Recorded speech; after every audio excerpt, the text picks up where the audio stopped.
tous, ici Mr Touch Pro et aujourd'hui je vais vous montrer comment jailbreaker votre iPod Touch 3G, 4G, votre iPhone 3GS ou 4 et votre iPad de première génération.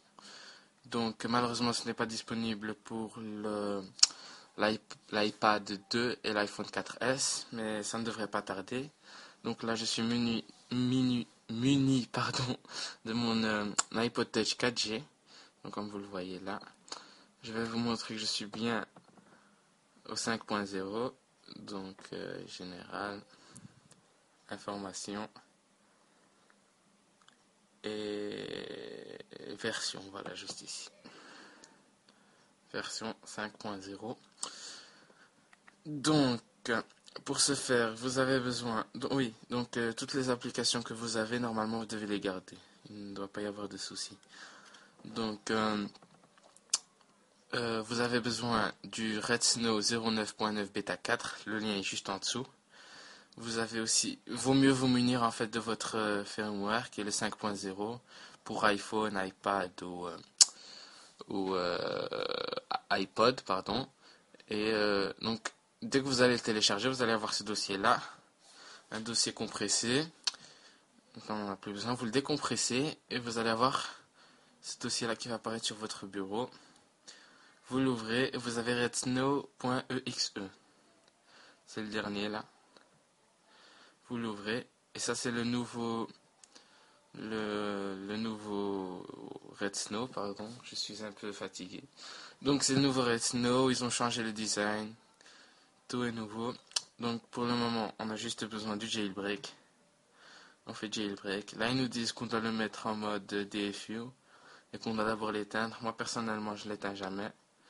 Je commence directement. Donc pour ce faire, vous avez besoin vous appuyez, pour le mettre en mode DFU, vous appuyez sur le bouton du haut pendant 3 secondes.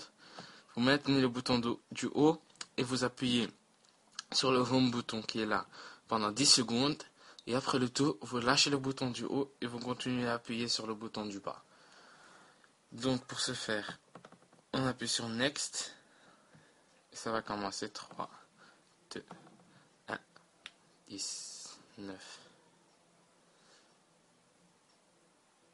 4, 3, 2, 1. On ne fait pas attention à ce qui se passe sur l'écran. Si vous ratez votre mise en DFU, vous recommencez, ce n'est pas un problème. Donc là, il nous dit Identifying. Il est en train d'identifier. Voilà, il reconnaît mon iPod.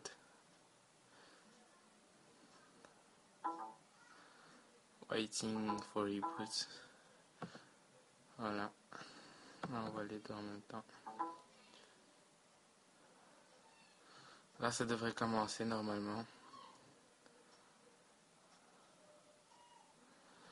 Voilà. Donc là, vous cochez juste le premier. Install Cydia. Vous l'installez. Next. Et là, ça devrait commencer. Voilà. Download jailbreak data.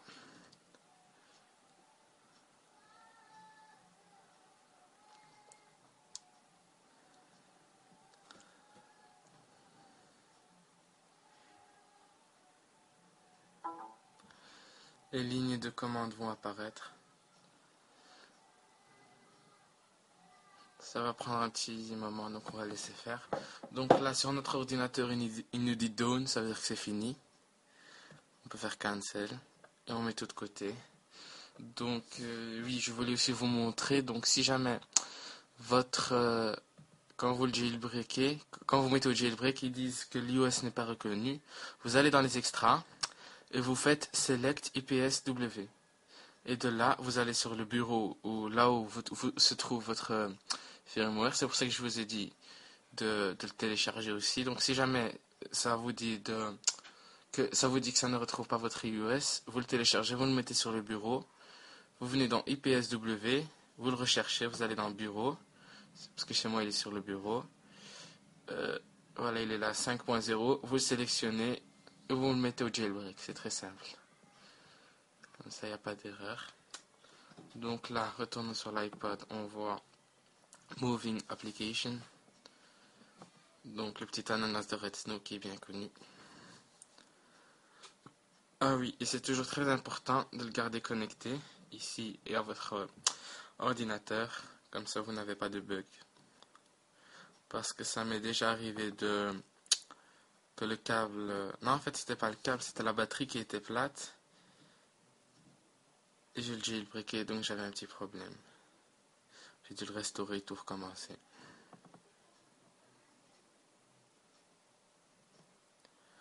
Donc on attend. Ça peut prendre un peu de temps.